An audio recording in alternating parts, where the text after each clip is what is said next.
Ciao da Stefano Verona e ben ritrovati in Psicologia Semplice.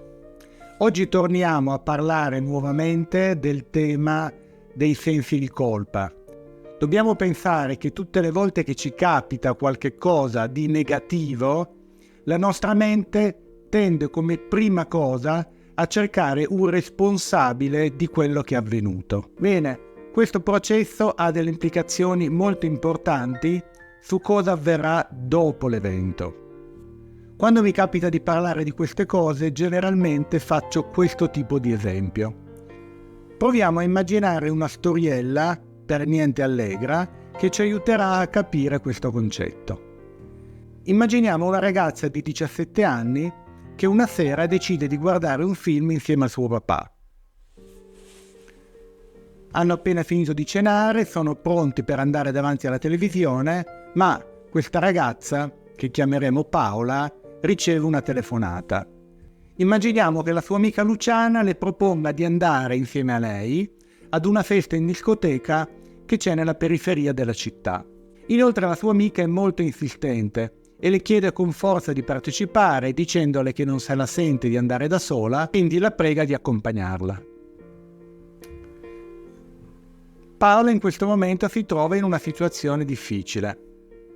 Ha da una parte preso un impegno con il suo papà, ma dall'altra non vuole perdere l'amicizia della sua amica Luciana. Ipotizziamo che Paola decida di andare alla festa, quindi andrà da suo padre e gli dirà che rinuncia a vedere il film perché vuole andare in discoteca a ballare. Ipotizziamo che il papà ci rimanga piuttosto male, però non se la senta di impedire alla figlia di partecipare a quella serata in discoteca.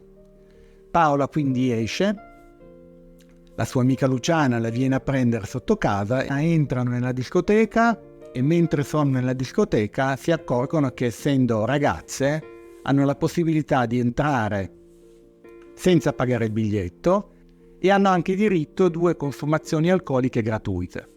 Questa è una scelta che ha fatto la discoteca per promuovere il locale e anche per incentivare la presenza di ragazze. Paola a questo punto inizia a ballare con la sua amica Luciana fino a che vanno a prendere la prima consumazione. In quel momento di euforia e di libertà decide di assumere un cocktail alcolico. Dopo aver bevuto questo primo cocktail alcolico ne prende anche un secondo, avendo la possibilità di prenderlo gratuitamente, e quindi Paola, un po' brilla, torna verso la pista da ballo. In quella situazione c'è un ragazzo che inizia a ballarle accanto, è un ragazzo molto bello, molto appariscente, iniziano a ballare e questo ragazzo inizia a ballarle sempre più vicino. Cerca di corteggiarle, insomma. E Paola è molto gratificata da questo corteggiamento, proprio perché è uno dei ragazzi più belli del locale. Questo corteggiamento va avanti fino a che, dopo aver ballato un lento, Paola bacia questo ragazzo, il quale sembra assolutamente gradire. Iniziano a ballare sempre insieme fino a che si appartano. A un certo punto questo ragazzo invita Paola ad andare a fare un giro con la sua nuova automobile. Paola va da Luciana e le dice: ma questo ragazzo mi ha invitato ad andare a fare un giro con lui, tu torna pure a casa, io rimango insieme a lui. Luciana sembra approvare questo comportamento e si salutano.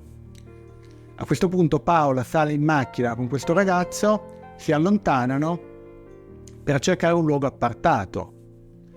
Paola non sembra gradire particolarmente questo comportamento, ma non è in grado di dire di no. Si appartano in macchina, si baciano e a un certo punto lui cerca di andare un po' oltre quello che Paola desidera in quel momento. Paola gli fa capire chiaramente che non desidera che la loro intimità vada troppo avanti, ma questo ragazzo, anche lui un po' alterato dall'alcol, inizia ad arrabbiarsi molto, le mette le mani addosso fino a che Paola si trova in una situazione veramente di pericolo. In questo momento se ne rende conto e dopo una discussione decide di abbandonare la macchina e uscire in mezzo al prato dove la macchina era stata parcheggiata. Il ragazzo arrabbiato se ne va e la lascia lì. Paola a quel punto si trova da sola in mezzo a un campo, lontano da casa, in una situazione di reale pericolo ed è molto spaventata. e dovrà trovare la forza, il coraggio di ritornare a casa in qualche modo, ma è assolutamente in pessime condizioni, un po' per l'alcol che ha assunto, un po' per il grosso sentimento di malessere e sgomento dovuto a quello che è appena avvenuto. Durante il tragitto che la riporterà a casa, dentro la mente di Paola potranno succedere due tipi di cose che avranno degli effetti molto diversi. Il suo cervello potrebbe dare la colpa di quello che è avvenuto a se stessa.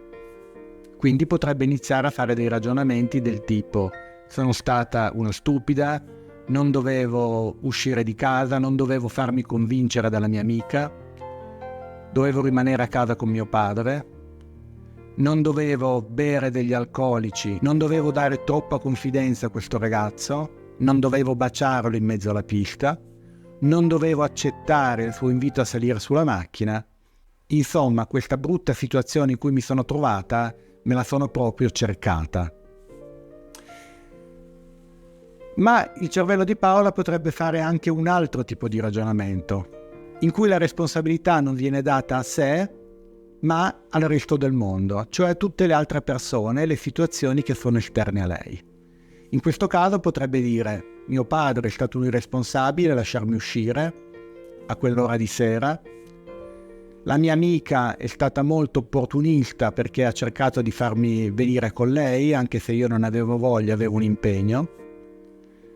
I locali non dovrebbero dare alcol con così tanta facilità, dovrebbero controllare i documenti e quindi verificare se le persone che bevono quest'alcol sono maggiorenni o minorenni. Gli uomini sono tutti dei disgraziati. La mia amica avrebbe dovuto capire la situazione di pericolo in cui mi sarei potuta trovare e avrebbe dovuto convincermi a rimanere con lei. Per la strada non c'è abbastanza sicurezza e non c'è abbastanza polizia. I maschi sono stati educati a cercare sempre di approfittare delle donne. E questa è una situazione terribile e vergognosa. Possiamo dire che nel primo caso Paola darà un'attribuzione di responsabilità interna e nel secondo caso darà un'attribuzione di responsabilità esterna.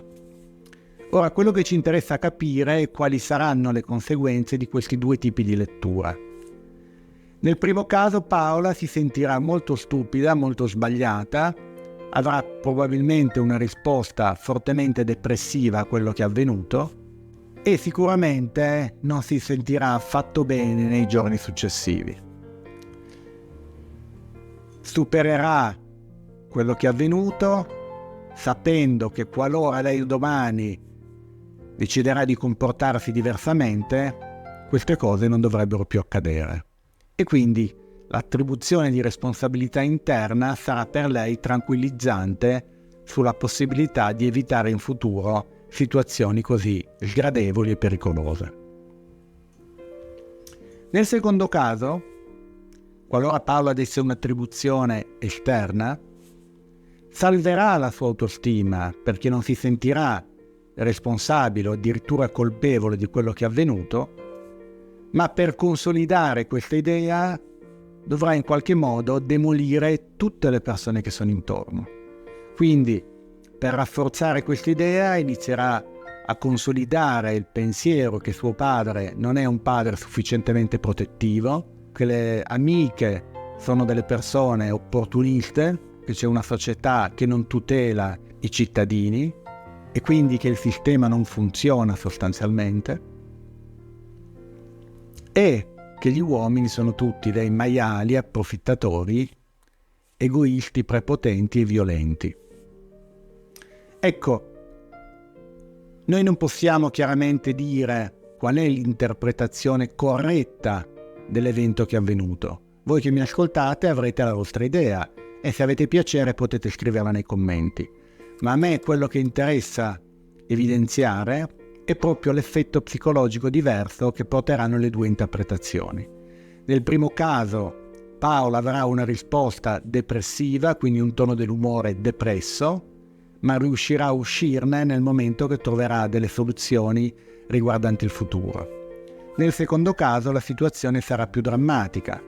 perché se Paola consoliderà in sé le convinzioni su un mondo negativo e pericoloso, potrebbe diventare addirittura una persona fobica che non si fiderà più di nessuno e non se la sentirà più di uscire di casa. Prima di salutarvi, possiamo porci anche un'altra domanda. Perché Paola sceglierà la prima lettura o la seconda lettura? Bene, questo dipenderà dal livello di autostima che Paola avrà prima di iniziare questa serata. Se Paola ha già un'idea di sé molto negativa, difficilmente sarà in grado di sopportare quest'ulteriore batosta alla sua autostima, che andrebbe a confermare il suo essere inadeguata e sbagliata nel suo modo di agire. Se invece Paola è una persona sicura, con una certa fiducia in se stessa, sarà in grado di tollerare questo tipo di situazione, sarà in grado di tollerare il fatto di aver sbagliato, di essere stata imprudente, di non aver fatto le cose in modo accorto e probabilmente tornerà presto a stare bene. Il significato che diamo agli eventi condizionerà la nostra reazione psicologica e le nostre possibili risposte patologiche agli eventi. Se abbiamo un'autostima sufficientemente buona, probabilmente avremo una risposta di tipo depressivo che potrà essere transitoria. Se invece la nostra autostima è piuttosto bassa, davanti a un evento di questo tipo, potremmo sviluppare paura, paranoia e potremmo addirittura diventare delle persone che non sono più in grado di relazionarsi con il mondo esterno con un senso di fiducia e sicurezza.